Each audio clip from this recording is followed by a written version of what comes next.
સાબરકાંઠા જિલ્લાની 3 નગરપાલિકાના પ્રમુખ ઉપપ્રમુખ માટે પણ ભાજપે સેન્સ લેવાનું શરૂ કર્યું છે। ભાજપના નિરીક્ષક બ્રિજેશ મિર્જા અને નરેશ દેસાઈ હિંમતનગરમાં 3 નગરપાલિકાઓના સદસ્યોની સેન્સ લેવા માટે પહોંચ્યા અને ભારતીય જનતા પાર્ટીના ચૂંટાયેલા સદસ્યોની સેન્સની પ્રક્રિયા હાથ ધરાશે।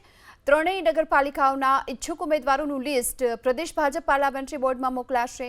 બોર્ડ દ્વારા આગામી સમયમાં ત્રણેય નગરપાલિકાના પ્રમુખ ઉપપ્રમુખ અને કારોબારી અધ્યક્ષની પસંદગી કરાશે। ખેડબ્રહ્મા નગરપાલિકાની કુલ 28 બેઠકમાંથી 17 બેઠક પર ભાજપનો વિજય થયો છે। તલોદ નગરપાલિકામાં 22 બેઠકો પર ભાજપના ઉમેદવારોનો વિજય થયો છે।